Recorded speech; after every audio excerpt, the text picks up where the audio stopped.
जंगल में बारिश का मौसम आने वाला था। सारे पंछी आपस में बात कर रहे थे कि किस तरह हमको इस बार बारिश से और तूफान से बचना होगा। टॉनी बोलती है कि इस बार हमको अपने घर मजबूत बनाने होंगे और पेड़ की ऊपरी डाली पर बनाने होंगे, जिससे हम बाढ़ से भी बच सकें। तो कालू बोलता है कि नहीं, इस बार बाढ़ नहीं आने वाली। तो टॉनी बोलती है, कालू तुम पिछली बार की भूल गए हो क्या, जिस तरह से बाढ़ ने सब कुछ ख़त्म कर दिया था। तो कालू बोलता है, मुझे सब याद है, इसलिए हमको इतनी ऊपर भी अपना घोंसला नहीं बनाना होगा जिससे तूफान से हमारा घोंसला हवा के साथ नीचे आ जाए। हमको बीच में अपना घोंसला बनाना होगा जिससे हम बाढ़ से भी बचें और तूफान से भी। सारे पंछी कालू की बात से सहमत होते हैं। टॉनी बोलती है कि हाँ कालू, तुम ठीक कह रहे हो, हमको बीच में ही अपना घोंसला बनाना होगा। टॉनी बोलती है, दोस्तों हमको आज से ही अपना घोंसला बनाना शुरू कर देना होगा, क्योंकि बारिश कभी भी आ सकती है। सब पंछी अपना घोंसला बनाने में जुट जाते हैं। कुछ ही दिनों में सारे पंछी अपना अपना घोंसला तैयार कर लेते हैं। एक दिन कालू टॉनी के पास जाता है और टॉनी से बोलता है कि टॉनी, मुझे तुमसे कुछ बात करनी है। टॉनी बोलती है कि बताओ क्या बात है। कालू बोलता है, टॉनी, मेरा एक दोस्त जंगल के राजा के दरबार में काम करता है। वहाँ पर एक मीटिंग हुई थी, उसमें बताया गया है कि आज से कुछ दिन बाद बहुत तेज़ बारिश और तूफ़ान आने वाला है। इस बार बारिश और तूफ़ान इतना तेज़ होगा कि सब कुछ ख़त्म हो जाएगा, खाने को भी कुछ नहीं बचने वाला, और इस बार बारिश काफ़ी दिनों तक चलेगी। टॉनी बोलती है कि ये बात तो बहुत ख़तरनाक है, हमको यह बात सबको बतानी होगी। कालू बोलता है कि हमको पहले से ही अपने लिए एक सुरक्षित जगह तलाश करनी होगी और इतना खाना भी इकट्ठा करना होगा कि वह खाना कम से कम 1 या 2 महीना चले।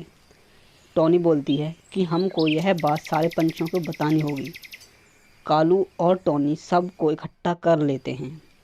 टॉनी और कालू सबको यह बात बताते हैं। सब इस बात से बहुत घबरा जाते हैं।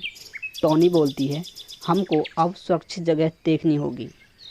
कालू और टॉनी जगह देखने के लिए निकल जाते हैं। पूरा जंगल घूमने के बाद भी उनको कोई जगह नहीं मिलती। वह थक हार कर उसी जगह आ जाते हैं।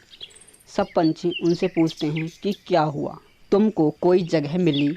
तो कालू और टॉनी ने ना में सर हिला दिया। टॉनी बोलती है कि हम कल पहाड़ी की तरफ जाएंगे कोई जगह देखने के लिए। तुम सब तब तक खाना इकट्ठा कर लेना जिससे हमको खाने की कोई कमी ना हो। अगले दिन टॉनी और कालू पहाड़ी की तरफ निकल जाते हैं। तभी उनको एक गुफ़ा दिखाई देती है। कालू और टॉनी उस गुफ़ा में जाते हैं कि यह गुफ़ा रहने के लायक सुरक्षित है या नहीं। कालू और टॉनी को वह गुफ़ा ठीक लगती है।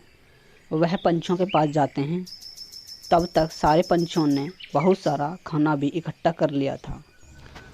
कालू और टॉनी सारे पंछियों को यह खुशखबरी सुनाते हैं कि हमको कुछ ही दूरी पर एक गुफ़ा मिल गई है, हम सब उसमें रह सकते हैं। तो सारे पंछी उस गुफ़ा में सारा खाना लेकर आ जाते हैं। टॉनी सबको बोलती है कि दोस्तों, अभी तो हमको अपने अपने घोंसले में वापस जाना होगा। अगर बारिश तेज़ होती है और हमारे घोंसले बारिश में नहीं रह सके तो यहाँ आकर रह सकते हैं। सारे पंछी अपने अपने घोंसले में वापस आ जाते हैं।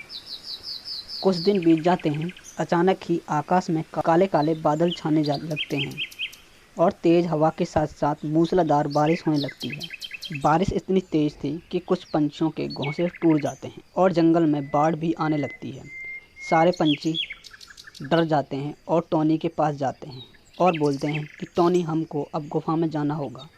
टॉनी बोलती है, ठीक है दोस्तों, अब हम गुफ़ा में चलते हैं। सारे पंछी गुफ़ा में आ जाते हैं। सारे पंछी अपने आप को सुरक्षित समझते हैं। ऐसे ही काफ़ी दिन बीत जाते हैं, पर बारिश बंद होने का नाम नहीं ले रही थी। कालू बोलता है कि हमने सही करा जो पहले से ही एक सुरक्षित जगह देख ली, नहीं तो ऐसी बारिश और तूफ़ान में हमारी जान जाना पक्का था। चारों तरफ बस पानी ही पानी है।